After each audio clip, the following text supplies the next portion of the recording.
नमस्कार दोस्तों, मैं पूरन सिंह स्वागत करता हूं आपका। आज के वीडियोज़ में कुछ खास डिस्कस करने वाले हैं हम। जैसा कि आप देख रहे हैं, अभी जो कोरोना महामारी का प्रकोप पूरी दुनिया में चल रहा है, उसी से जुड़ते हुए बहुत सारे सवाल परीक्षाओं में इम्पोर्टेंट हो गए हैं। कोरोना वायरस से कंपटीशन एग्ज़ाम में साइंस और इसके अलावा गवर्नमेंट स्कीम्स, गवर्नमेंट के actions related to Indian government, इसके अलावा इंटरनेशनल मैटर से बहुत सारे सवाल बन गए हैं और ये मोस्ट ऑफ सब्जेक्ट के लिए इम्पॉर्टेंट इशू हो गया है।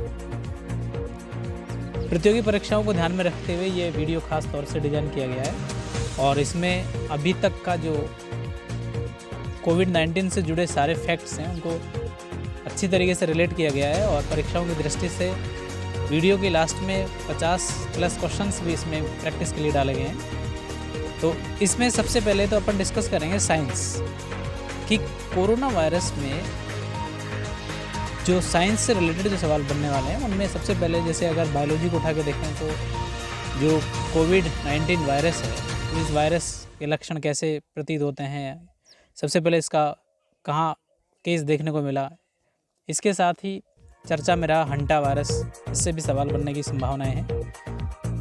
केमिस्ट्री से रिलेटेड हाइड्रोक्लोरोक्विन जो दवा है उससे भी सवाल बनने के चांसेस हैं। इसके अलावा PCR technique, science and technology से जुड़े इश्यूज़ में सोशल मीडिया ऐप में अगर देखें तो सोशल मीडिया को अवेयर करने के लिए जैसे फेसबुक, व्हाट्सएप, इंस्टाग्राम या गूगल ने जागरूक बढ़ाने के लिए अपने बहुत सारे ऐप्स लॉन्च किए हैं। इसके अलावा इंडियन गवर्नमेंट का जो आरोग्य सेतु ऐप है वो भी परीक्षाओं की लिहाजा इम्पॉर्टेंट अपना महत्व रखता है। गवर्नमेंट की स्कीम की बात करें तो जो एमपी लेड स्कीम है, सांसद निधि योजना है, उससे भी सवाल काफ़ी बनते हैं क्योंकि ये भी चर्चा में रही है। पिछले सालों में अगर देखा जाए तो प्रतिवर्ष सांसद को अपने निर्वाचन क्षेत्र का भत्ता मिलता था, अब उसको गवर्नमेंट ऑफ इंडिया ने 2 साल के लिए टाल दिया गया है। इसके साथ ही साथ जो दूसरी स्कीम बहुत ही चर्चा में रही है, उत्तर प्रदेश गवर्नमेंट की श्रमिक भरण पोषण योजना, तो ये स्कीम से जुड़े फैक्ट होंगे जो अपन वीडियो में डिटेल से डिस्कस करेंगे। गवर्नमेंट डिसीजन की अगर बात करें, गवर्नमेंट एक्शंस की बात करें तो आईपीसी के कुछ सेक्शंस हैं, जैसे 188, 269, 270, 271, ये धाराएं किस संबंध में जारी की जाती हैं, क्यों जारी की जाती हैं, इसके बारे में अपन विस्तार से वीडियो में चर्चा करेंगे। इसके अलावा दिल्ली गवर्नमेंट का 5T प्लान, ऑपरेशन संजीवनी, एयरफोर्स का कांटेक्ट परियोजना, इसके अलावा कुछ शब्द चर्चा में रहे हैं जैसे जनता कर्फ्यू हुआ, लॉकडाउन हुआ। इसके साथ ही साथ राष्ट्रीय सुरक्षा कानून रासुका, ये भी चर्चा का विषय है। अंतर्राष्ट्रीय स्तर पर चर्चा करें तो इसके शुरुआत वुहान हुबई प्रांत, चीन के हुबई प्रांत में स्थित वुहान शहर से मानी जाती है और इसके साथ साथ ही धीरे धीरे ये एक वैश्विक महामारी का दर्जा लेता है। WHO ने इसको वैश्विक महामारी का करार दिया। तो देखिए इस वीडियो में कुछ इंपॉर्टेंट्स हेडलाइंस पर नज़र डालते हैं कि कौन कौन सी हेडलाइंस इस वीडियो में हम कवर करने वाले हैं। तो सबसे पहले हेडलाइंस होगी कोरोना महामारी, कि कोरोना महामारी का उद्भव कैसे हुआ, किस प्रकार से इसका विस्तार हुआ और दुनिया के विभिन्न देशों में ये किस प्रकार से फैली है। अगला टॉपिक होगा आपका इंटरनेशनल स्प्रेडिंग, कि चीन के साथ साथ बाकी देशों में इसका स्प्रेडिंग कैसे हुआ। इसके साथ ही कोविड-19 जो इसका नाम पड़ा है, कोविड-19 नाम क्यों रखा गया है, वजह क्या रही है, और इस बीमारी के जैसे लक्षण पुराने एक महामारी में भी देखने को मिले हैं, जो कोविड फर्स्ट है, ये कोविड सेकंड है। इसके साथ ही कुछ शब्द चर्चा में आएंगे, क्वारंटाइन, लॉकडाउन, जनता कर्फ्यू, सोशल डिस्टेंस, आइसोलेशन, इन पे भी हम बारीकी से चर्चा करेंगे। इसके साथ ही साथ हंटा वायरस के बारे में भी चर्चा करेंगे, हंटा वायरस क्यों चर्चा में रहा था। हाइड्रोक्लोरोक्विन जो दवा है, जो एक महज मलेरिया की दवाई होते हुए इसने इंटरनेशनल कैसे डिमांड क्रिएट की है, और जब भारतीय राष्ट्रीय आंदोलन चल रहा था तो उसी समय बंगाल केमिस्ट की स्थापना करने वाले प्रमुख राष्ट्रवादी वैज्ञानिक प्रफुल्ल चंद्र राय ने इसकी तकनीक का विकास किया और आज यही दवा पूरी दुनिया की डिमांड उठ गई है। इसके साथ और जो टॉपिक हैं उसमें जैसे भारत में सबसे पहले इसकी मौत कहाँ दर्ज हुई है, केंद्र सरकार ने जो कैबिनेट मीटिंग की है उसके बाद क्या डिसीजन लिया गया है कोरोना को लेकर। कोरोना की जो लक्षण उनमें stage first, second, third, fourth की चर्चा करेंगे। कोरोना एक महामारी 21वीं सदी की ना होकर पुरानी सदियों में भी इसका प्रकोप देखने को मिला है, लेकिन उसके विभिन्न रूप अलग अलग थे। उनके बारे में हम इसमें चर्चा करने वाले हैं। 6ठी शताब्दी में रही Justinian plague, the black death, उसके बाद की plague, Spanish flu, HIV, AIDS वगैरह, इनके बारे में भी डिस्कस करेंगे। सरकार के प्रयासों में 1997 का एक्ट और राष्ट्रीय सुरक्षा कानून, इसके साथ ही साथ इम्पोर्टेंट जो IPC की धाराएं हैं। अगले टॉपिक में डिस्कस करेंगे कि जिस प्रकार से भारतीय सरकार ने लॉकडाउन और जनता कर्फ्यू का आह्वान किया है, उसी प्रकार से कुछ जनजातीय क्षेत्रों में लाइक एज अरुणाचल प्रदेश की कुछ जनजातियों ने भी जनजातीय लॉकडाउन को फॉलो किया है, क्योंकि अरुणाचल प्रदेश चीन के हुबेई प्रांत के नज़दीक है, जहां से कोरोना महामारी स्टार्ट हुई थी। तो इस प्रकार से इस वीडियो में इन हेडलाइंस को डिटेल से हम कवर करने वाले हैं।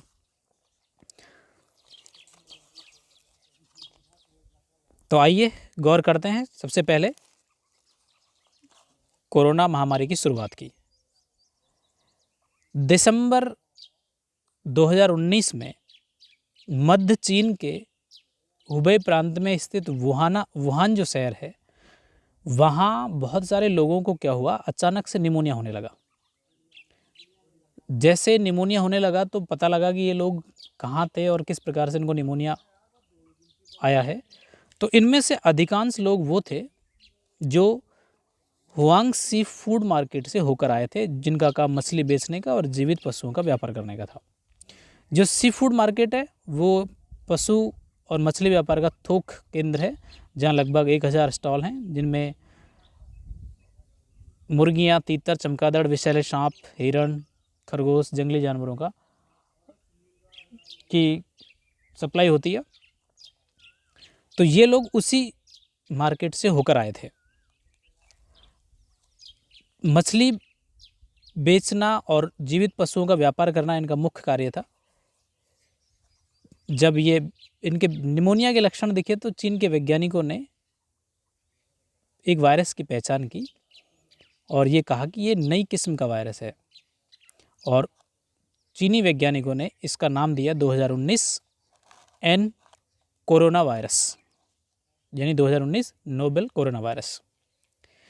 इस वायरस में 70% वही जीनोम थे जो इससे पहले 2002-3 में जो महामारी आई थी, जिस कारण फैली हुई थी, सार्स कोरोना फर्स्ट, उसके लगभग लक्षण वही थे।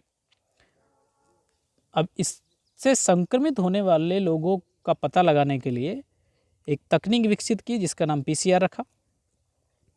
धीरे धीरे ये केस बढ़ने लगे चीन में, और चीन के साथ साथ इसके पड़ोसी एरियाज़ में जैसे थाईलैंड हुआ, दक्षिण कोरिया हुआ, जापान, ताइवान, हांगकांग में फैला, और फिर उसके बाद Italy, America, Qatar, Dubai, India, Iraq, Iran और दुनिया के लगभग सभी देशों में ये फैल गया था। दिसंबर के लास्ट तक WHO को सूचित किया गया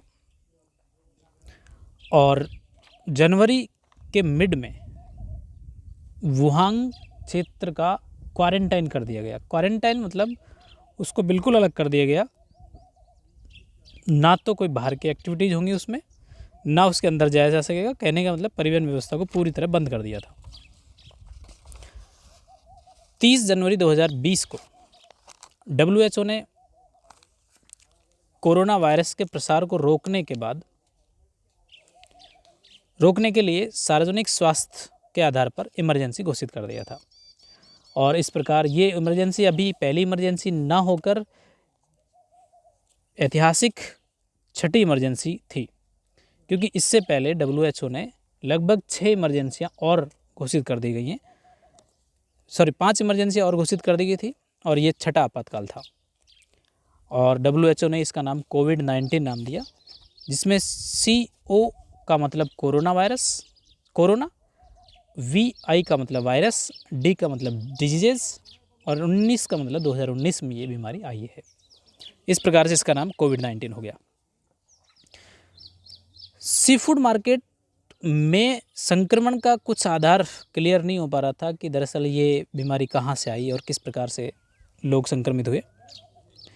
लेकिन फाइनली एक बेसिक सा आइडिया था कि दरअसल ये एक जानवरों में होने वाली बीमारी थी, जो जानवरों के आसपास होती थी, और ये जानवरों से फिर इंसानों में इसका संक्रमण हुआ है। तो इस प्रकार से जूनोटिक वायरस है जो पशुओं से इंसान तक पहुंचा है। जनवरी 2020 में चीनी अकादमी ऑफ साइंस ने एक रिपोर्ट प्रकाशित की और उसमें ये कहा गया कि कोरोना 19 के लक्षण ठीक वैसे ही हैं जैसे चमगादड़ों में जो बीमारी पाई जाती है उसके लक्षण के समान हैं। लगभग 96% लक्षण दोनों के इक्वल हैं। अब सबसे बड़ा सवाल ये था कि दिसंबर में इसके केस आने लग गए थे, और जैसे ही जनवरी 2020 स्टार्ट हुआ तो जनवरी 2020 चीन के लिए बहुत इम्पोर्टेंट साल था, क्योंकि वहाँ चीनी नववर्ष मनाया जाता है जनवरी के महीने में। तो बहुत सारे दुनिया के कंट्रीज़ के लोग चाइना में आए और उनके माध्यम से फिर ये धीरे धीरे दुनिया के और देशों में फैलता गया। जैसे थाईलैंड में 13 जनवरी के आसपास केस दिखे, जापान में 15 जनवरी के आसपास, इसके बाद धीरे धीरे दक्षिण Korea, Taiwan, USA, Hong Kong, Singapore, France, Nepal, Vietnam, Australia, Canada, Germany, और लगभग जनवरी 30 तक इसके केस हमारे भारत में भी आने लग गए थे। भारत के साथ साथ इटली में भी इसके केस देखने को मिले हैं। कोरोना वायरस से होने वाली पहली मौत की पुष्टि लगभग 9 जनवरी के आसपास थी, और जो चीन में हो गई थी। चीन के बाहर फिलीपींस ऐसा देश है जहां कोरोना वायरस की पहली मौत हुई थी, जो चीन के एरिया से बाहर थी, और वो लगभग फरवरी के पहले वीक में हो गई थी। अब सवाल ये उठता है कि कोरोना वायरस के लक्षण किस प्रकार से दिखते हैं। वैज्ञानिकों का दावा है कि पीड़ित व्यक्ति जो इस वायरस से पीड़ित है, ज़रूरी नहीं है उसमें लक्षण हो भी सकते हैं, लक्षण नहीं भी हो सकते हैं। अगर उसके में लक्षण होंगे तो जैसे नॉर्मली बुखार, खांसी, सांस लेने में तकलीफ या दस्त, ये छोटे लेवल पे भी हो सकते हैं और बड़े लेवल पे भी हो सकते हैं। और लगभग इसके जो लक्षण है निमोनिया की तरह हैं। तो शुरुआती दौर में इसका नाम निमोनिया रखा, उसके बाद इसका नाम कोरोना वायरस रखा, और आफ्टर इट इसका नाम सारस को सेकंड रखा गया। सारस का मतलब SARS, severe acute respiratory syndrome. COV का मतलब कोरोना वायरस, 2 का मतलब सेकंड टाइप की बीमारी है। फर्स्ट टाइप की बीमारी के केस लगभग सन 2002-3 के आसपास देखने को मिले थे। दरअसल इसके संक्रमण की 4 श्रेणियां हैं जिनको प्रोफेसर विल्सन ने कुछ इस प्रकार से बांटा है। नंबर 1 कि इसके कोई लक्षण नहीं दिखते हैं। नंबर 2, श्वास नली के ऊपरी हिस्से में जब इसका संक्रमण होता है तो बुखार, कफ, सिर दर्द, आँख संबंधी रोग जैसे लक्षण दिखने लग जाते हैं। ये इस प्रकार के लोग कोरोना संक्रमण के वाहक लोग होते हैं, लेकिन उनको खुद को पता नहीं होता कि मैं कोरोना से पीड़ित हूँ, और जैसे जैसे जिन लोगों के संपर्क में रहते हैं उनको कोरोना वायरस होने की संभावनाएं पूरी हो जाती हैं। नंबर 3 स्टेज में जो 3 संक्रमण का श्रेणी है वो कोविड-19 पॉजिटिव लोग हैं, जिनमें निमोनिया जैसे लक्षण दिखने लग जाते हैं और उनको अस्पताल में रहना जरूरी हो जाता है। और नंबर 4, उसमें निमोनिया जैसी बीमारी गंभीर रूप से दिखने लग जाती है। इसका स्प्रेडिंग मतलब इसका फैलाव कैसे होता है, तो हवा की बूंदों के माध्यम से ये फैलता है। कि कोई भी संक्रमित व्यक्ति यदि छींकता है या उसकी खांसी उठती है तो खांसी के माध्यम से जो बाहर हवा आती है वो लगभग 1 मीटर तक उसका प्रसार रहता है, तो वायरस 1 मीटर तक जाने की संभावना है। तो कहने का मतलब जो हमारे प्रधानमंत्री नरेंद्र मोदी ने भी अनाउंसमेंट किया था कि सोशल डिस्टेंस, कि एक व्यक्ति से दूसरे व्यक्ति की दूरी कम से कम 1 मीटर की होनी चाहिए, तो उसके पीछे यही लॉजिक था कि ये वायरस लगभग छींक या खांस के माध्यम से 1 मीटर तक आगे जा सकता है। तो एक बेसिक सी शुरुआत थी कोरोना वायरस को लेकर। अब देखिए सवाल आपका ये उठता है सबसे पहले कि SARS-CoV-2 का सही पूरा नाम क्या है, ओरिजिनल नेम क्या है। तो देखिए इसका फुल फॉर्म है severe acute respiratory syndrome corona virus second, जो कोरोना वायरस फैमिली का सबसे नया और घातक सदस्य है। अब देखिए आपका एक सबसे इम्पॉर्टेंट इशू हो सकता है कि इसकी शुरुआत कहाँ हुई है। तो देखिए इसकी शुरुआत वुहांग मध्य चीन में, और अगर ज्योग्राफिकली इसकी लोकेशन देखें तो दक्षिण पूर्वी चीन में ये स्थित है, जो चीन के हुबेई प्रांत में स्थित है और हमारे अरुणाचल प्रदेश के ठीक उत्तर की तरफ है। ये कोरोना वायरस सेकंड टाइप की बीमारी है। इसके बाद एक थोड़ी सी चर्चा करते हैं अपन कि कोरोना वायरस फर्स्ट क्या था। देखिए सन 2002 में इस प्रकार की एक महामारी फैली थी जिसको सार्स कोविड फर्स्ट नाम दिया गया था।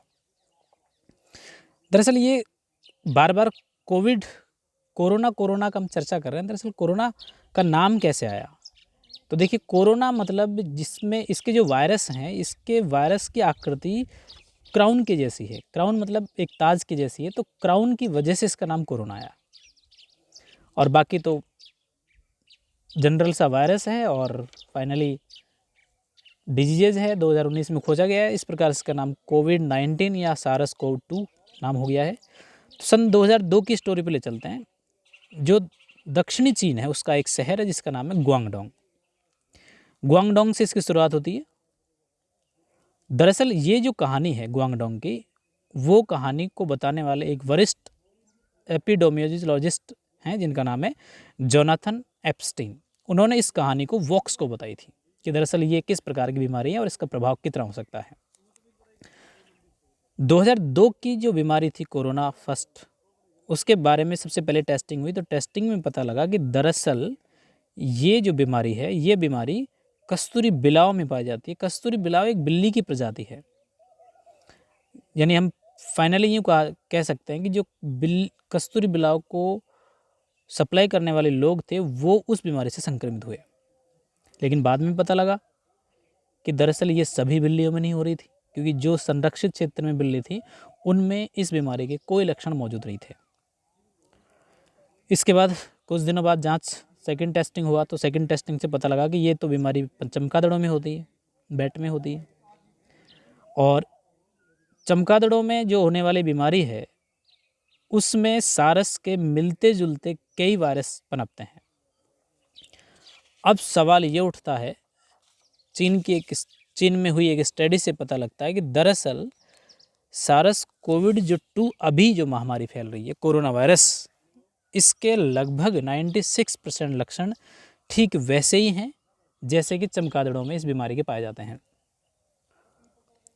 अब देखिए सबसे पहले एक सवाल कि दरअसल ये बीमारी जब चमगादड़ों में होती है तो चमगादड़ों की मौत क्यों नहीं होती। दरअसल इसके बारे में अगर देखा जाए तो चमगादड़ एक ऐसा स्तनपायी जीव है, एक ऐसा मैमल है जो उड़ भी सकता है, और उड़ना उनके इम्यून सिस्टम को मजबूत बनाता है। इतना मजबूत बना देता है कि इस प्रकार के जो वायरस हैं ये टूट के नष्ट हो जाते हैं और फाइनली ये वायरस उनका कुछ नहीं कर पाते हैं। अब देखिए जब ये चीन से इसका स्प्रेडिंग हुआ, चीन में जब नव वर्ष मनाया जा रहा था, दुनिया के बहुत सारे देशों के लोग यहाँ इकट्ठे थे, तो उनके माध्यम से ये संक्रमण धीरे धीरे दुनिया में फैल गया था। तो विश्व स्वास्थ्य संगठन जो WHO है, WHO ने इसको वैश्विक महामारी का करार दे दिया था। अब देखिए वैश्विक महामारी मतलब पेंडेमिक डिजीजेस। अभी जो सब चर्चा में रहे दो शब्द इंग्लिश के, पेंडेमिक और एपिडेमिक। एपिडेमिक का मतलब महामारी होता है और पेंडेमिक का मतलब वैश्विक महामारी होता है। महामारी एक सीमित क्षेत्र में होती है और वैश्विक महामारी जो एक बहुत ही बड़े क्षेत्र में इसका फैलाव होता है। हम यूँ कह सकते हैं कि एक देश से उसके आसपास के और देशों में अगर ये बीमारी हो जाती है तो इसको वैश्विक महामारी का दर्जा दिया जाता है। भारत में अगर इसके सेंस को देखें तो सबसे पहली मौत इसकी कर्नाटका में दर्ज हो गई थी और इसके नए मामले धीरे धीरे महाराष्ट्र, दिल्ली, लद्दाख, आंध्र, उत्तर प्रदेश और मोस्ट ऑफ सभी राज्यों में इसके लक्षण दिखने लग गए थे। अब सवाल ये उठता है कि कोरोना महामारी के अलावा और कौन सी ऐसी महामारी हैं जिनका नाम विश्व के इतिहास में दर्ज है। तो एक नज़र उन पर डालते हैं कि दुनिया की ऐसी कौन कौन सी महामारी हैं जो कोरोना की तरह ही चर्चा में रही हैं। सबसे पहले 6ठी शताब्दी का जस्टिनियन प्लेग, जिसकी शुरुआत मिस्र में होती है और भूमध्य सागर के आसपास के सभी देश इससे प्रभावित थे। लगभग इस महामारी से 5 करोड़ लोगों की मौत हुई थी। इसके बाद लगभग 14वीं शताब्दी के आसपास द ब्लैक डेथ नाम की एक दूसरी बीमारी आई थी, जिसका प्रभाव यूरोप में हुआ और लगभग 2 करोड़ लोगों की इससे मौत हुई थी। तीसरी महामारी प्लेग थी जो 1855 में शुरू हुई, चीन से शुरू हुई, लेकिन सबसे ज़्यादा मौत इंडिया में हुई थी। इसके बाद चौथी महामारी 1918 जो स्पेनिश फ्लू थी और जो सबसे घातक साबित हुई, लगभग 10 करोड़ लोगों की मौत हुई। इसके बाद 1981 एडस और 3.5 करोड़ लोगों की डेथ हुई इससे। और इसके बाद 2019 H1N1 जो स्वाइन फ्लू थी, मैक्सिको से स्टार्ट हुई और दुनिया के विभिन्न देशों में फैल गई थी। और अभी 2019-20 कोरोना वायरस, ये भी एक वैश्विक महामारी। तो इस प्रकार से अभी ऐसा नहीं है कि 21वीं शताब्दी में ये महामारी आई है, बीच के अंतरालों में इस महामारी का जिक्र होता है। तो ऐसा बिल्कुल भी नहीं है कि ये पहली बार हुआ है। देखिए, सबसे पहले अगर हम बात करें कि ये जो महामारी है ये किस प्रकार के स्टेज में फैलती है, तो देखिए सबसे पहली जो स्टेज है इसका, उसमें वो व्यक्ति आते हैं जो प्रभावित देश, यानी जिन देशों में इस रोग का संक्रमण था और वो लोग वहाँ से संक्रमित होकर अपने देश में या किसी दूसरे देश में पहुँचे हों, वो पहले स्टेज में आते हैं। सेकंड स्टेज इसका तब शुरू होता है जब किसी एक व्यक्ति से ये दूसरे व्यक्ति में एक व्यक्ति से दूसरे व्यक्ति में फैलता है, जैसे उसके रिलेटिव हो सकते हैं या उसकी फैमिली हो सकती है। तीसरा स्टेज इसका तब शुरू होता है जिसको हम एक तरीके से कम्युनिटी ट्रांसफॉर्मेशन स्टेज भी कह सकते हैं, जैसे इटली, स्पेन और यूएसए में हुआ है कि एक बड़े क्षेत्र में ये वायरस पूरे समुदाय में फैल जाता है और इसका प्रभाव बहुत तेज़ी से होने लगता है। इसके बाद चौथे स्टेज में ये एक किसी स्थानिक रूप ले लेती है और बहुत भयानक स्थिति हो जाती है, जैसे इटली में हुआ, स्पेन में हुआ। अब देखिए, ये जो महामारी है इससे निपटने के लिए भारत सरकार ने बहुत सारे प्रयास किए और उन प्रयासों में सबसे पहला जो प्रयास है एपिडेमिक डिजीज़ एक्ट 1897 का, और इसके साथ ही साथ इंडियन पिनल कोड की कुछ धाराएं हैं, सीआरपीसी एक्ट की कुछ धाराएं हैं। कम्युनिटी में ट्रांसमिशन नहीं हो, इसको रोकने के लिए सरकार ने लॉकडाउन जैसे प्रयास किए और जो लोग लॉकडाउन का पालन नहीं करेंगे उनको कंट्रोल करने के लिए, सज़ा देने के लिए इंडियन पिनल कोड की धाराएं 188, 269, 270, 271 को लागू कर दिया है। दरअसल ये धाराएं, इनका निर्माण 19वीं सदी के अंत में हो गया था जब बॉम्बे में प्लेग फैला था। तो देखिए धारा 269 क्या है। अगर कोई व्यक्ति नियमों का उल्लंघन करता है महामारी के दौर में, जो सरकार ने जनता के लिए नियम पारित किए हुए होते हैं, उनके खिलाफ अगर कोई व्यक्ति जाता है तो उस व्यक्ति को 6 माह की जेल और जुर्माना भरना पड़ता होता है। या तो 6 माह की जेल होगी या उसको जुर्माना, या फिर दोनों एक साथ हो सकते हैं। धारा 270 की बात करें, 270 की बात करें, तो अगर जानबूझकर कोई व्यक्ति उस रोग से संक्रमित है और फिर उसको फैला रहा है, तो उस प्रकार के व्यक्ति को 2 साल की जेल और जुर्माना दोनों हो सकते हैं। धारा 271 में ये प्रावधान है कि अगर कोई व्यक्ति इसका उल्लंघन करता है तो उस व्यक्ति के खिलाफ केस दर्ज हो जाता है और उसको 6 माह की कैद हो जाती है। धारा 188, इसमें कानून का उल्लंघन करने पर 200 रुपये का जुर्माना या फिर 1 माह की जेल होती है। तो इस प्रकार के ये कुछ इंपॉर्टेंट सेक्शंस हैं, इनको आप याद रखिएगा। इनसे जुड़े हुए हम कुछ क्वेश्चंस प्रैक्टिस सेट में करेंगे।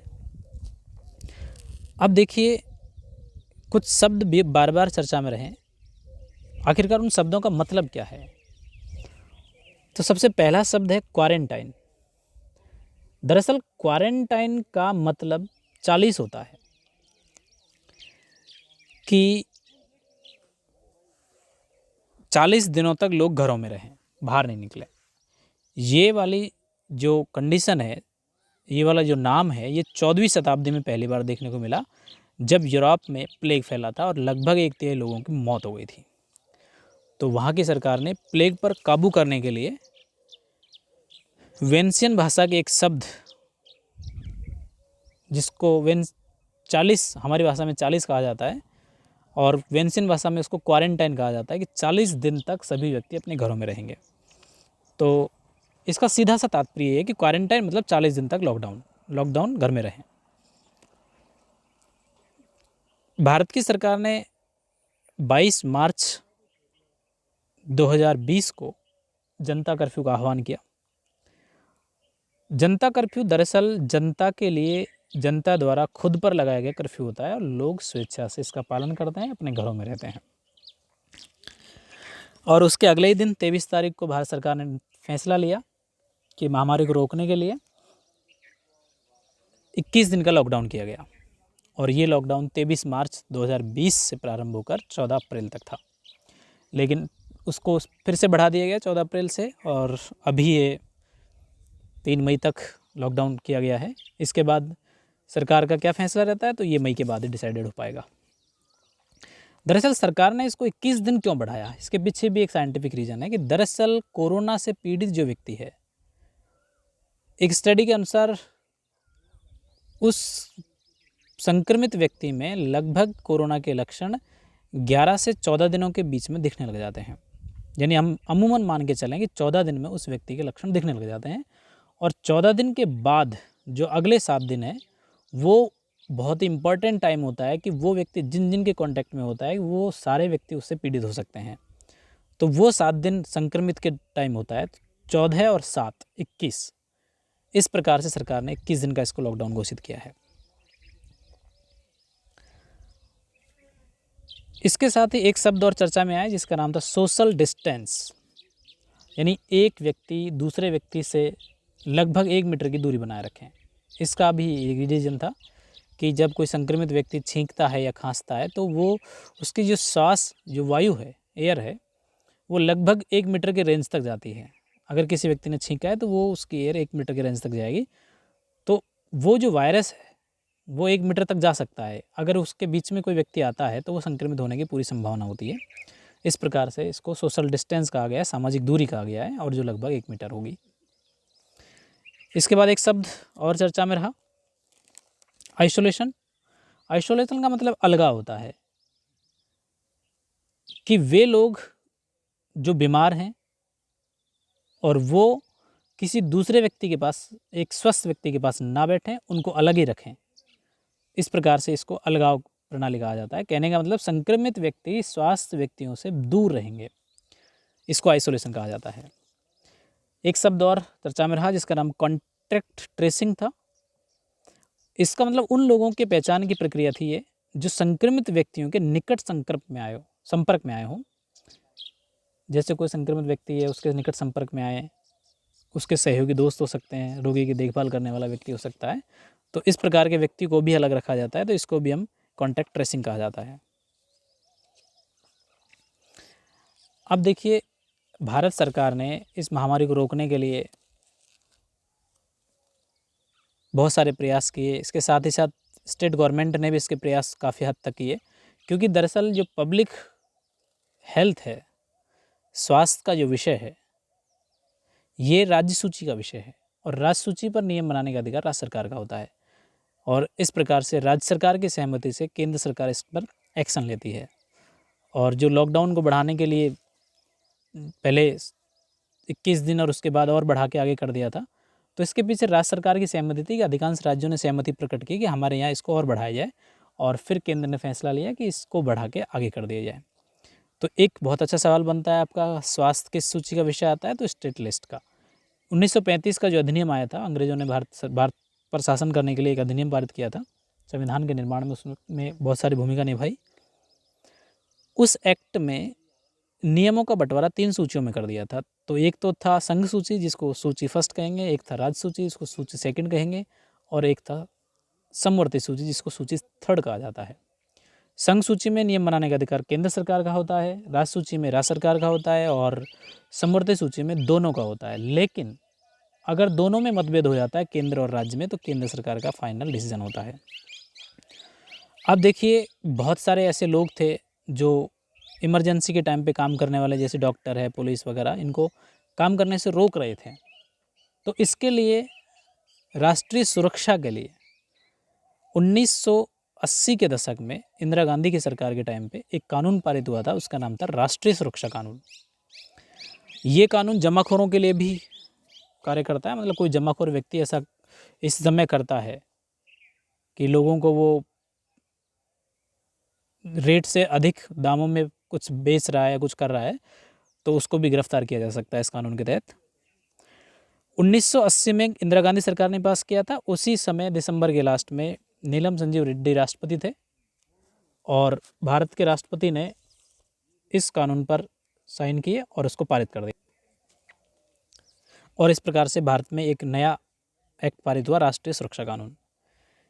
ये कानून देश की सुरक्षा करने के लिए सरकार को बहुत अधिक शक्ति देता है, और किसी भी संदिग्ध व्यक्ति को गिरफ्तार करने का अधिकार पुलिस को, पुलिस अधिकारी को, पुलिस आयुक्त को, जिलाधिकारी को और राज्य सरकार को अपने सीमित दायरे तक देता है। यानी NSA के तहत, नेशनल सिक्योरिटी एक्ट के तहत, उस व्यक्ति को गिरफ्तार किया जा सकता है। शुरुआती गिरफ्तारी 3 महीनों की, उसके बाद इस गिरफ्तारी को आगे बढ़ाया जा सकता है 3-3 महीनों के हिसाब से। यदि किसी अधिकारी ने यह गिरफ्तारी की हो तो उसे राज्य सरकार को बताना होता है, और उसके कारणों को भी बताना होता है। राज्य सरकार की मंजूरी मिलने पर 7 दिन के अंदर उसको केंद्र सरकार को भेजना होता है। तो ये आपका राष्ट्रीय सुरक्षा कानून है। अब देखिए, राष्ट्रीय सुरक्षा कानून के तहत कुछ जनजातीय ज़िले हैं, उन्होंने अपने स्तर से इसको बढ़ाया है, और उन्होंने अपनी स्वदेशी पद्धति को लागू किया है, यानी स्वदेशी लॉकडाउन किया है। उसमें भारत के पूर्वोत्तर राज्यों में अरुणाचल प्रदेश का शीर्ष स्थान है। उन्होंने जनजातीय स्तर पर इसका लॉकडाउन किया है। दरअसल अरुणाचल प्रदेश चीन के हुबेई प्रांत के नज़दीक स्थित है, जहाँ कोरोना वायरस शुरू हुआ था। तो अरुणाचल प्रदेश में पाई जाने वाली जो जनजाति हैं, उनमें विशेषकर गालो जनजाति, आदि जनजाति और निशी जनजाति, इन्होंने इस महामारी से बचने के लिए जनजातीय अनुष्ठानों का सहारा लिया है। ये तीनों जनजातियों को भारतीय संविधान के तहत अनुसूचित जनजाति की श्रेणी में रखा गया है। गालो जनजाति जो अरुणाचल प्रदेश के पश्चिमी सियांग जिले में पाई जाती है, इस महामारी को आने से पहले रोकने के लिए वो एक अनुष्ठान करती है, और उस अनुष्ठान का नाम है अलितरनन, जिसका वो पालन करती है पूरी तरीके से।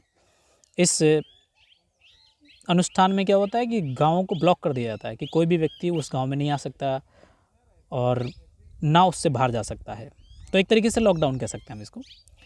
और सामान्यतः ये पहले तो मवेशियों के लिए होता था कि जैसे कोई मवेशियों में बीमारी फैल जाती थी तो वो उनको बाहर नहीं निकल देते थे, लेकिन पहली बार ऐसा हुआ है कि ये इंसानों के लिए हुआ है। इसके बाद दूसरी जनजाति थी आदि जनजाति, जो पूर्वी सियांग जिले में पाई जाती है, दिबांग घाटी के आसपास। ये जनजाति एक अनुष्ठान करती है जिसका नाम है मोटर। दरअसल ये अनुष्ठान जो वहाँ की महाशक्तियाँ हैं उनको महामारी से निपटने के लिए जड़ी बूटी ढूंढने की शक्ति देती है। तीसरी जनजाति निशी जनजाति, इन्होंने भी महामारी को रोकने के लिए एक अनुष्ठान किया जिसका नाम था ख्यासांग और मेरी नामक अनुष्ठान किया। तो इस प्रकार से भारत में जगह जगह पर महामारी को रोकने के लिए अलग अलग तरीके के प्रयास किए गए हैं।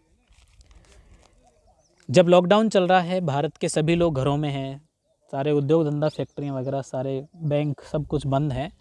तो इस दौर में भारत की इकोनॉमी और भारत की फाइनेंशियल में इफ़ेक्ट जो दिखने वाला है, सरकार ने इसके लिए कुछ नए कदम उठाए कि जो सांसद निधि योजना है, MP-LED स्कीम है, जो 1993 में शुरू की गई थी। पहले ये ग्रामीण विकास मंत्रालय के अधीन थी, लेकिन अक्टूबर 1994 में सांख्यिकी एवं कार्यान्वयन मंत्रालय के अधीन ये रख दी गई है। तो बहुत अच्छा सवाल बनता है यहाँ से भी कि MP लेड स्कीम किस मंत्रालय के अधीन कार्य करती है। सरकार ने अभी फैसला लिया है कि इस निधि के तहत दी जाने वाली जो राशि है, ये राशि को आने वाले 2 साल तक नहीं दी जाएगी, यानी टाल दिया गया है। और सभी सांसदों ने अपने अपने वेतन का 30% दान देने के लिए फैसला ले लिया है, जिसमें राष्ट्रपति, उपराष्ट्रपति सभी लोग शामिल हैं। इसके साथ ही साथ अगर इसके फंड की हम बात करें तो स्टार्टिंग 23 दिसंबर 1993 को PV नरसिम्हा राव सरकार ने इसको शुरू किया था और 1994 में ये लागू हो गई थी। शुरुआत में इसको फंड मिलता था 5 लाख रुपए, और जिसको बढ़ाकर 1998-99 में इसको 2 करोड़ कर दिया था, और वर्तमान में ये जो फंड था 5 करोड़ के आसपास मिलता था। यानी एक सांसद अपने निर्वाचन क्षेत्र में 5 करोड़ रुपए खर्च कर सकता है, जिसमें अगर कोई लोकसभा सदस्य है तो अपने निर्वाचन क्षेत्र में खर्च कर सकता है, अगर कोई राज्यसभा सांसद है तो अपने स्टेट में वो कहीं भी खर्च कर सकता है, और अगर भारत के राष्ट्रपति द्वारा मनोनीत कोई सांसद है तो पूरे भारत में वो कहीं भी इस राशि को खर्च कर सकता है। इसका यूज वो शिक्षा, पेयजल, स्वास्थ्य, स्वच्छता, सड़क, लाइब्रेरी वगैरह प्राकृतिक आपदाओं के लिए खर्च कर सकता है। ये राशि सांसद के खाते में नहीं आती, सांसद के खाते में ना आकर जिला कलेक्टर या डिप्टी मजिस्ट्रेट या नोडल अधिकारी के अकाउंट में जमा होती है, जो 2 किस्तों में जमा होती है। 2 किस्तों में जमा होती है, 2.5 करोड़ की एक किस्त और 2.5 करोड़ की दूसरी किस्त। तो इस प्रकार से सांसद निधि योजना भी बहुत ही इम्पोर्टेंट है, जो परीक्षाओं की दृष्टि से इसका एक अपना इम्पोर्टेंस ही है। तो आप इसके भी बहुत सारे सवाल बना लिए गए, हमने डिस्कस कर लिया है, तो आप इस पर भी चर्चा करेंगे। इसके बाद अगला हम पॉइंट पर डिस्कस करने वाले हैं कि दिल्ली सरकार ने इस महामारी को रोकने के लिए एक नया फॉर्मूला बनाया है, और वो नया फॉर्मूला था 5T प्लानिंग। यानी 5T की जो प्लानिंग उसने शुरू की है माननीय मुख्यमंत्री अरविंद केजरीवाल जी ने। तो ये 5T क्या क्या है? फर्स्ट T का मतलब टेस्टिंग, कि टेस्टिंग कराई जाएगी। सेकंड T का मतलब ट्रेसिंग, कि संक्रमित लोगों के संपर्क में जो आए लोग हैं उनको ट्रेस किया जाएगा। और नंबर 3 T का मतलब ट्रीटमेंट है, उनको अच्छी तरीके से ट्रीटमेंट किया जाएगा। 4T का मतलब टीम वर्क है, और 5T का मतलब ट्रैकिंग एंड मॉनिटरिंग है। इसके साथ ही साथ भारत सरकार ने संक्रमित लोगों का पता लगाने के लिए एक ऐप भी लॉन्च किया, जिसका नाम आरोग्य सेतु ऐप है। भारत सरकार के द्वारा ये लॉन्च किया गया है। अंग्रेजी भाषा के अलावा ये 11 भारतीय भाषाओं में उपलब्ध है। जब आप इसको इंस्टॉल करेंगे किसी भी एंड्रॉयड फ़ोन में, तो ये अपना 6 डिजिट का OTP नंबर मांगता है। उसके बाद ये आपके बेसिक से डिटेल फिल करवाता है। इसमें पूरी सावधानी रखी जाती है कि जो उपयोग करता है वो कम्प्लीटली ईमानदारी का परिचय दे। ये पब्लिक प्राइवेट पार्टनरशिप से तैयार किया गया है। इसके साथ ही साथ एक बहुत ही इम्पॉर्टेंट स्कीम थी, जिसका नाम था ऑपरेशन संजीवनी। दरअसल ऑपरेशन संजीवनी है क्या? हुआ क्या कि जो हमारा पड़ोसी जलीय देश है, दूसरा पड़ोसी जलीय देश, नंबर 1 तो श्रीलंका है, नंबर 2 मालदीव है, कि मालदीव ने लॉकडाउन से पहले कुछ ज़रूरी सामानों के लिए इंडिया से डिमांड की थी, तो वो लॉकडाउन के कारण रुक गए थे, नहीं पहुंच पा रहे थे। तो लॉकडाउन के दौरान जीवन रक्षक सामानों को पहुंचाने के लिए वायुसेना ने ऑपरेशन संजीवनी शुरू किया, और अपना परिवहन विमान जिसका नाम C-130J का प्रयोग किया गया था। इसमें भारतीय सेना ने सामानों को मालदीव तक पहुंचाया गया था। तो ये ऑपरेशन संजीवनी था। इसके बाद एक शब्द और चर्चा में रहा कि इसका स्प्रेडिंग इंडिया में ऐसा कहा गया है, चर्चा में रहा है कि तबलीगी जमात में जो लोग इकट्ठा हुए थे उनके संपर्क के कारण भी इसका स्प्रेडिंग हुआ भारत में। तो दरअसल तबलीगी जमात क्या है? देखिए, तबलीगी का मतलब होता है अल्लाह का प्रचार करने वाला, और जमात का मतलब होता है ग्रुप। तो इस प्रकार से हम यूँ कह सकते हैं कि अल्लाह का प्रचार करने वाले जो मैसेंजर होते हैं, ग्रुप के लोग होते हैं, उनको तबलीगी जमाती कहा जाता है। जो उनका मुख्य उद्देश्य क्या होता है? अल्लाह की बातों का प्रचार प्रसार करना होता है। और ये इस्लाम धर्म के सुन्नी समुदाय के देवबंदी समुदाय से संबंध रखते हैं। इस प्रकार से ये एक मुस्लिम ऑर्गेनाइजेशन है जो ऑल वर्ल्ड लेवल पे काम करता है। इसकी स्थापना करने वाले मौलाना मोहम्मद इलियास थे, जिन्होंने 1926 में हरियाणा के नूह ज़िले में इसको एस्टेब्लाइज कर दिया था, जो मेवात क्षेत्र का एरिया है वहाँ पे। और उसमें हर साल मार्च के महीने में अपने धर्म को प्रचार प्रसार करने के लिए बहुत सारे लोग वहाँ इकट्ठे होते और उनका मुख्य काम दुनिया के विभिन्न देशों में अपने धर्म का प्रचार प्रसार करना था। इसमें लगभग 8 से 10 लोगों का एक ग्रुप बनता है और वो विभिन्न क्षेत्रों में अपने धर्म का प्रचार करने निकल जाते हैं। हाल ही में मार्च में दिल्ली के निज़ामुद्दीन में, जहाँ इनका एक बहुत बड़ा संग्रहालय है, वहाँ इनकी मीटिंग हुई। दरअसल ये हर साल ही होता था, लेकिन इस बार महामारी थी तो दुनिया के विभिन्न देशों के लोग यहाँ जमा हुए। इस दौर में ऐसा माना गया कि कुछ लोग वहाँ संक्रमित थे और धीरे धीरे वो भारत के विभिन्न क्षेत्रों में गए और इस प्रकार से एक संक्रमण का एक दौर उनके माध्यम से भी फैला हुआ, ऐसा माना जाता है।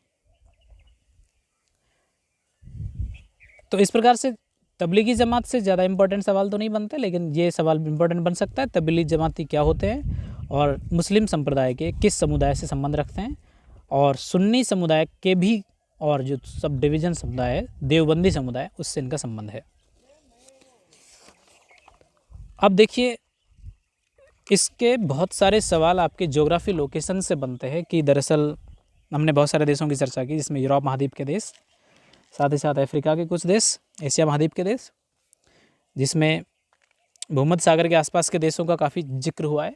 तो अगले वीडियोस में हम इन देशों का ज्योग्राफिकली लोकेशन देखेंगे कि भूमध्य सागर के निकट आसपास के कौन से देश थे। जैसे इटली का बार बार नाम आया है, चीन का बार बार नाम आया है, तो इनके पड़ोसी देशों के बारे में आपको थोड़ा पता होना चाहिए। इसके साथ ही साथ France, Spain, Croatia, Albania, Greece, मिस्र, लीबिया, ट्यूनीशिया, अल्जीरिया, मोरक्को, बहुत सारे ऐसे देश हैं जिनमें इसका संक्रमण हो गया था। तो इसके बारे में हम जो अगला वीडियो बनाएंगे, उस वीडियो में इसके बारे में डिटेल से चर्चा करेंगे।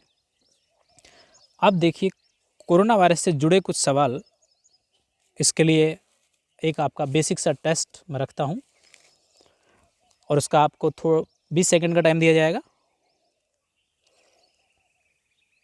20 सेकंड नहीं, सॉरी 5 सेकंड का टाइम दिया जाएगा आपको, और उसमें आपको आंसर टिक करना है। तो आपका पहला सवाल है, कोविड-19 किस प्रकार का वायरस है?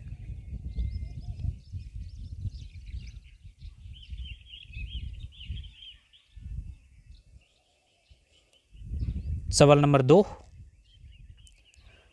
कोविड-19 के लक्षण किस जानवर से मेल खाता है?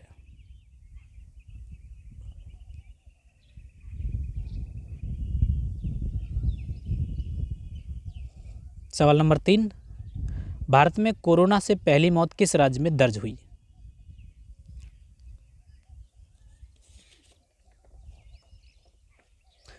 सवाल नंबर 4, भारत में कोरोना से पहली मौत स्पेनिश फ्लू को वैश्विक महामारी कब घोषित किया था?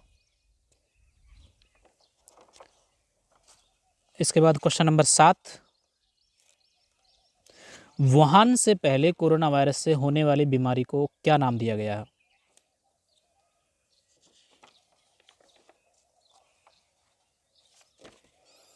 क्वेश्चन नंबर 8, चीन के बाद कोरोना से प्रभावित देश कौन सा है?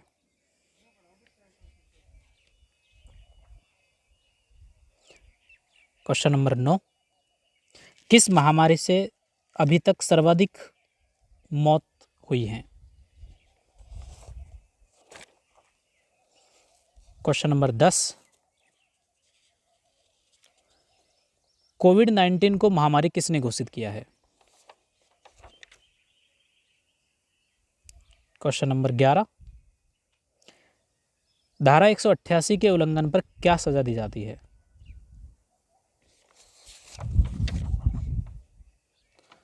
क्वेश्चन नंबर 12, कोरोना वायरस के कारण किस देश में सर्वप्रथम भारत में जनता कर्फ्यू कब लगाया गया?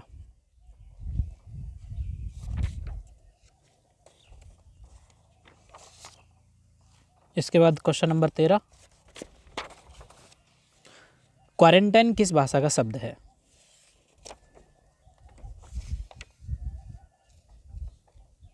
Next question number 14, Wuhan city कहाँ स्थित है, किस प्रांत में स्थित है? क्वेश्चन नंबर 15, राष्ट्रीय सुरक्षा कानून रासुका कब पारित हुआ?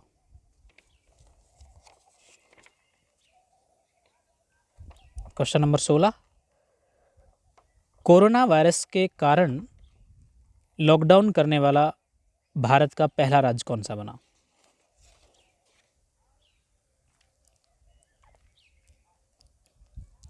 Question number 17,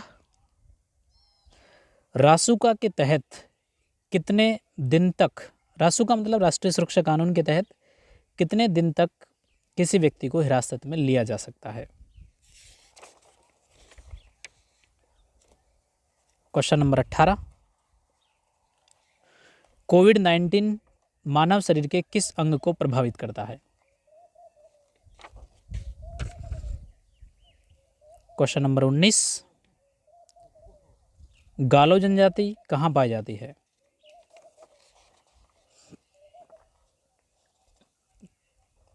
question number 20, corona virus कोविड-19 के टेस्ट का क्या नाम है? क्वेश्चन नंबर 21, कोविड-19 में वीआई का तात्पर्य क्या है, वीआई का अर्थ क्या है?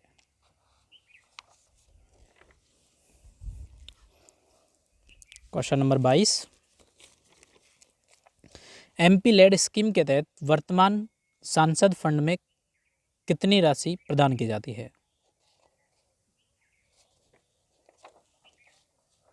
क्वेश्चन नंबर 23, कोरोना वायरस के बारे में जागरूक करने के लिए पंजाब ने कौन सा ऐप लॉन्च किया है?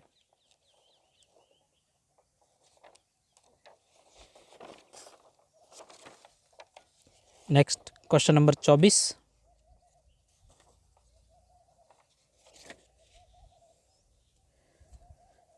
5T प्लान किस संघ या राज्य क्षेत्र से संबंधित है?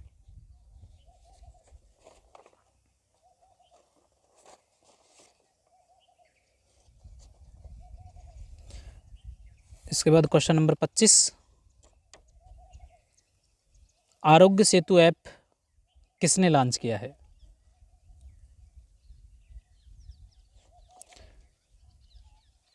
नेक्स्ट क्वेश्चन नंबर 26, श्रमिक भरण पोषण योजना सर्वप्रथम किस राज्य ने शुरू की?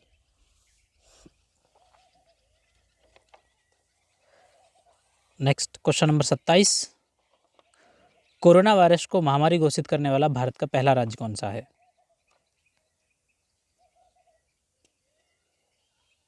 इसके बाद क्वेश्चन नंबर 28, सूक्ष्मदर्शी द्वारा देखने पर कोरोना वायरस की संरचना किसके समान दिखाई देती है?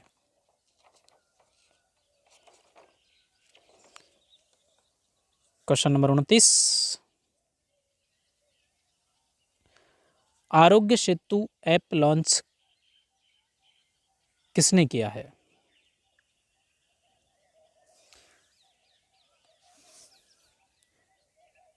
इसके बाद question number 30,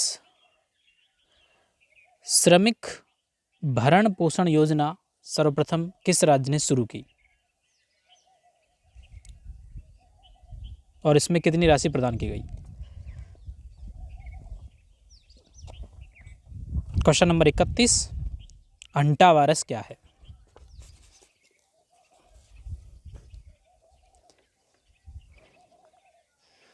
question number 32, hanta virus किससे फैलता है?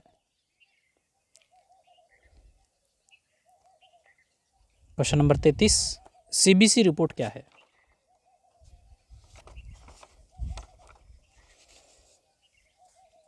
Question number 34, social app Instagram ने अपने यूजर्स को कोरोना वायरस के बारे में जागरूक करने के लिए कौन सा फीचर लॉन्च किया है?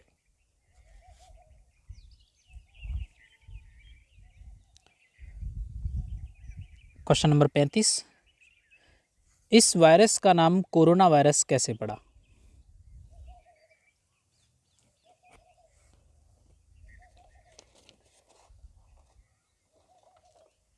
क्वेश्चन नंबर 36, हाइड्रोक्सी क्लोरोक्विन दवा किससे संबंधित है?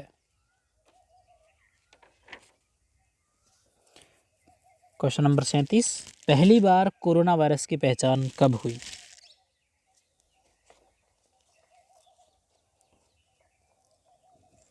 क्वेश्चन नंबर 38, ऑपरेशन संजीवनी किसने लॉन्च किया है?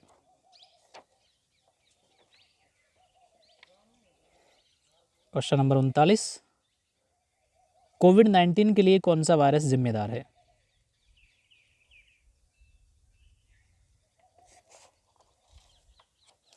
क्वेश्चन नंबर 40, रिवर्स ट्रांसक्रिप्शन तकनीक क्या है?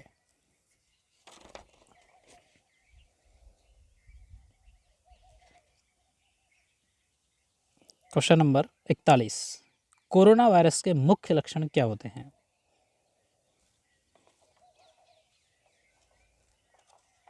क्वेश्चन नंबर 42, पीसीआर तकनीक क्या है? पीसीआर मतलब पॉलीमर चेन रिएक्शन तकनीक क्या है? क्वेश्चन नंबर 43, कोरोना वायरस के नए वायरस को अस्थायी रूप से क्या नाम दिया गया था?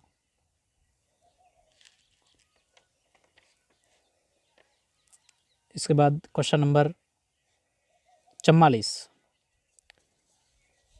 अंकटाड UNCTAD रिपोर्ट के अनुसार भारत कोरोना वायरस के कारण प्रभावित अर्थव्यवस्थाओं में किस स्थान पर है? Question number 45,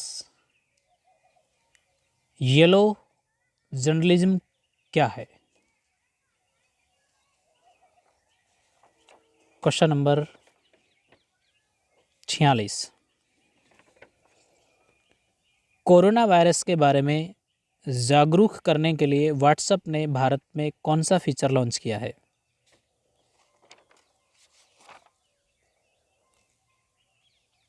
question number 47, contact परियोजना किसने शुरू की?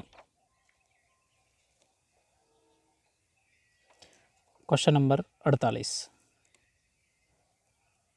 पब्लिक हेल्थ किस सूची का विषय है? क्वेश्चन नंबर 49, कोरोना वायरस के बारे में जागरूक करने के लिए फेसबुक ने भारत में कौन सा फीचर लॉन्च किया है? क्वेश्चन नंबर 50, हाइड्रोक्सी क्लोरोक्विन दवा को बनाने वाले वैज्ञानिक कौन थे?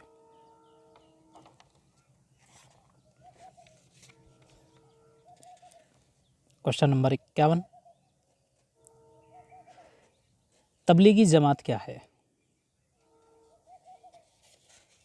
क्वेश्चन नंबर 52, कोरोना वायरस के बारे में जागरूक करने के लिए गूगल ने कौन सा नया वेबसाइट को शुरू किया है?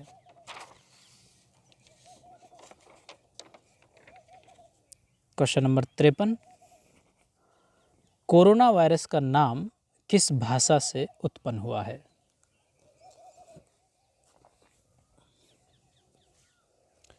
तो ये थे आपके इस कोरोना वायरस के पार्ट फर्स्ट के कुछ इम्पोर्टेंट सवाल। तो इन सवालों को आप एक कॉपी में नोट करिएगा और इनके आंसर ढूंढने का प्रयास कीजिएगा। जब सेकंड वीडियो लॉन्च करेंगे तो इसमें सबसे पहले इन सवालों के आंसर दिए जाएंगे और कोरोना वायरस से जो और सवाल जो अभी छूट गए हैं, क्योंकि ये वीडियो बहुत ज़्यादा लंबा हो जाता है इसलिए इसको शॉर्ट करने के लिए अभी इस वीडियो में इतना ही रखेंगे। आपके 50+ सवाल और कोरोना वायरस के बारे में बेसिक जानकारी अगले वीडियो में हम डिस्कस करेंगे कोरोना वायरस से जुड़े और अन्य फैक्ट। देखिए, कोरोना वायरस परीक्षाओं में बहुत ही इम्पोर्टेंट महत्व का एक नया सब्जेक्ट आ गया है, तो आप इसको इग्नोर बिल्कुल नहीं कर सकते। यदि आपको सिलेक्शन लेना है, इसी साल सिलेक्शन लेना है, तो मैं यही कहूँगा कि आप कोरोना वायरस से जुड़े सभी फैक्ट को अच्छे से रिमेंबर करिएगा, क्योंकि परीक्षाओं में ये बहुत ही इम्पोर्टेंट मसला हो गया है। और फाइनली इस बार जो भी एग्ज़ाम अभी गवर्नमेंट ने पोस्टपोन कर दिए गए हैं, जैसे ही गवर्नमेंट जब भी ये कोरोना वायरस के मामले ठीक ठाक होने लगेंगे और उसके बाद जैसे एग्ज़ाम होंगे, तो बहुत सारे सवाल आपको कोरोना से जुड़े हुए सवाल सामने दिख जाएंगे। उसमें देखिए, साइंस से जुड़े हुए बहुत सारे सवाल बनते हैं, कोरोना से स्कीम से जुड़े हुए सवाल बनते हैं, गवर्नमेंट के एक्शंस क्या क्या हुए इसमें सवाल बनते हैं, इंटरनेशनल लेवल पे कंट्रीज़ के जो नाम चर्चा में रहे उनसे भी सवाल बनते हैं। तो मैं यही कहूँगा कि भारत सरकार के निर्देश अनुसार लॉकडाउन का सभी लोग पालन करें, घर में रहें, सुरक्षित रहें। माननीय प्रधानमंत्री जी का जो भाषण है, जान है तो जहान है, इस उद्देश्य को पूरा करें और अपने फैमिली और बाकी सभी को सुरक्षित रखें। ये आपकी पूरी जिम्मेदारी है और उम्मीद है कि आप सभी लोग इस कोरोना महामारी से लड़ेंगे, हमारा देश आगे बढ़ेगा। और एक छोटा सा वायरस ही तो है, ज़्यादा बड़ा थोड़ी वायरस है। जिस प्रकार से दुनिया की और महामारी आई और चली गई, ये भी कुछ दिनों के लिए आया है और ख़त्म हो जाएगा, लेकिन इसमें हमारा सबसे बड़ा महत्वपूर्ण योगदान है।